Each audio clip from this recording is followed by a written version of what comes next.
यह बात है 1980 की, जब केंद्र में जनता पार्टी की सरकार थी। मोरारजी देसाई और चौधरी चरण सिंह की लीडरशिप में 1977 से 1980 तक चली सरकार के दौरान कई गड़बड़ियां हुई और चुनावी मुद्दा बनी। लेकिन विपक्ष में खड़ी इंदिरा गांधी के भाषणों में प्याज छाया हुआ था, क्योंकि इन 3 साल के दौरान देश में प्याज के दाम काफ़ी बढ़ गए थे। आम आदमी प्याज की कीमतों से खासा परेशान था और इंदिरा इसके लिए मोरारजी और चरण सिंह की सरकारों को जिम्मेदार बता रही थी। आम जनता की नब्ज को समझते हुए इंदिरा गांधी ने चुनाव में प्याज को सबसे बड़ा मुद्दा बना दिया। वो अपने चुनाव प्रचार के दौरान प्याज की माला पहनकर घूम रही थी। नतीजा यह हुआ कि आम चुनाव में जनता पार्टी की हार हो गई।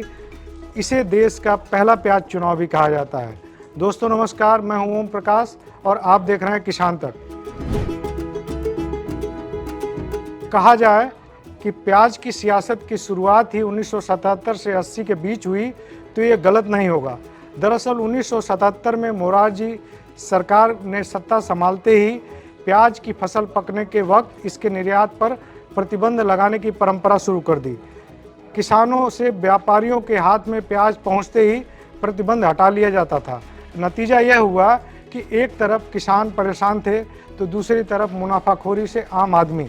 चुनाव प्रचार के दौरान इंदिरा गांधी ने यह साबित करने में कोई कसर नहीं छोड़ी कि सरकार ने ही मुनाफाखोरों का साथ दिया है। वो चुनावी सभाओं में बाकायदा प्याज दिखाकर जनता से पूछती थीं कि जो सरकार प्याज जैसी बुनियादी सब्जी की कीमतों पर नियंत्रण नहीं रख सकती, क्या उससे कुर्सी पर बने रहने का कोई हक है। चुनाव के नतीजे ने प्याज की सियासत की कामयाबी की नई कहानी लिख दी। जिस इंदिरा गांधी को इमरजेंसी के बाद बुरी तरह से हार मिली थी, वो प्याज की महंगाई के चुनावी रथ पर सवार होकर भारी बहुमत से वापस सत्ता में आ गई। दरअसल प्याज को लेकर जितना संवेदनशील आम आदमी है, हिंदुस्तान की राजनीति उससे भी ज़्यादा संवेदनशील है। नेताओं को ऐसा लगता है कि प्याज उन्हें काट खाएगी। दरअसल सियासत में महंगे प्याज ने कई बार सरकारों की बलि ले ली है। किस्सा हर बार एक ही होता है, प्याज का बढ़ा दाम, बस उसके शिकार होने वाले चेहरे बदल जाते हैं। समय ने एक बार फिर करवट ली है। अब 5 राज्यों के विधानसभा चुनाव के दौरान प्याज का दाम उछलकर 80 रुपये किलो तक पहुंच गया है। इससे सत्ताधारी पार्टी बेचैन है। चुनावी मैदान में प्रत्याशियों और पार्टियों से ज़्यादा प्याज की चर्चा चल रही है। पुराने अनुभवों को देखते हुए सरकार इसीलिए किसी भी सूरत में प्याज का दाम कम करने की कोशिश में जुटी हुई है, भले ही उससे किसानों का नुकसान क्यों न हो जाए। दरअसल प्याज से सत्ताधारी नेताओं के डरने की जो कहानी है वो कोई नई नहीं है। इसकी एक दिलचस्प लिस्ट है। प्याज के इलेक्शन कनेक्शन की जो कड़ी है वो 1980 के चुनाव से आगे भी है।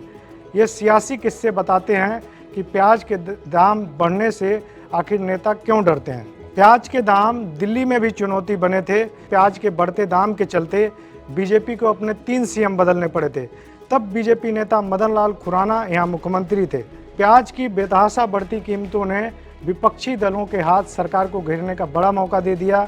दबाव इतना बढ़ गया कि खुराना को उनके पद से हटा दिया गया। उसके बाद साहिब सिंह वर्मा दिल्ली के नए सीएम बनाए गए, लेकिन प्याज के दाम नहीं घटे। पार्टी ने एक बार फिर मुख्यमंत्री बदला और इस बार सुषमा स्वराज को कमान दी गई। उन्होंने इसके दाम को काबू करने के लिए कई कदम उठाए, लेकिन वो भी असफल रहीं। प्याज की महंगाई एक ऐसा चुनावी मुद्दा बना कि पार्टी को चुनाव में हार का मुंह देखना पड़ गया। इसी साल यानी 1998 में ही महाराष्ट्र में भी प्याज की महंगाई को लेकर एक दिलचस्प वाकया सामने आया।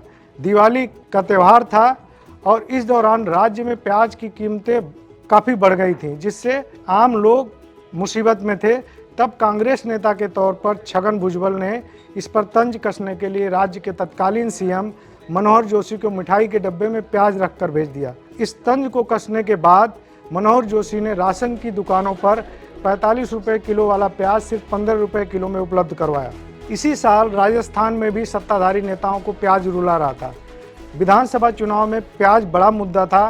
बीजेपी नेता और तत्कालीन सीएम भैरों सिंह शेखावत ने चुनाव हारने के बाद कहा था कि प्याज हमारे पीछे पड़ा था।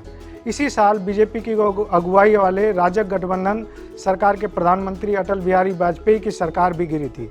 तब वाजपेयी ने कहा कि जब जब कांग्रेस सत्ता में नहीं होती प्याज की कीमतें बढ़ जाती हैं। प्याज के दाम बढ़ने को मुद्दा बनाकर दिल्ली की सत्ता में काबिज हुई कांग्रेस की शीला दीक्षित सरकार भी प्याज की वजह से ही चली गई थी।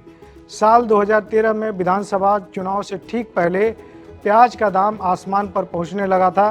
तब शीला दीक्षित ने इमोशनल होकर कहा था, हफ्तों बाद मैंने भिंडी के साथ प्याज खाई है। तब प्याज की कीमतें 100 रुपये किलो तक पहुंच गई थी। दरअसल सत्ता में पार्टी कोई भी हो, प्याज किसानों को लेकर उसकी नीति और रणनीति में बहुत ज़्यादा बदलाव देखने को नहीं मिलता। सत्ताधारी नेताओं को कस्टमर के आंसू तो दिखाई देते हैं, पर किसानों का दर्द, किसानों के आंसू वो नहीं देख पाते। वो बात किसानों की खुशहाली की तो करते हैं, लेकिन कस्टमर को कभी नाराज़ नहीं होने देना चाहते।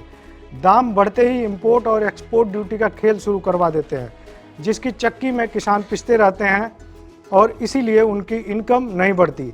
महंगाई कम करने की जिम्मेदारी का बोझ बेचारे किसानों के कंधों पर ही लाद दिया जाता है, चाहे उनकी इनकम घट ही क्यों न जाए। हालांकि उपभोक्ताओं को खुश करने के लिए उत्पादकों को मारने की ये नीति ऐसी ही चलती रही तो वह दिन दूर नहीं जब भारत को एक प्याज आयातक देश के तौर पर जाना जाएगा। इस साल किसानों ने 2 लाख हेक्टेयर में प्याज की खेती कम करके इसका ट्रेलर दिखा दिया है। फिलहाल नेता प्याज से आज भी डर रहे हैं और इसीलिए वो प्याज की जो कीमतें हैं उसको किसी भी सूरत में कम करने की कोशिश में जुटे हुए हैं। इस तरह की और खबरों के लिए बने रहिए किसान तक के साथ। धन्यवाद। अगर ये वीडियो आपको पसंद आया है तो इसे लाइक जरूर करें। अगर चैनल अभी तक सब्सक्राइब नहीं किया है तो कर लें और नोटिफिकेशन पाने के लिए बेल आइकन भी दबा दें।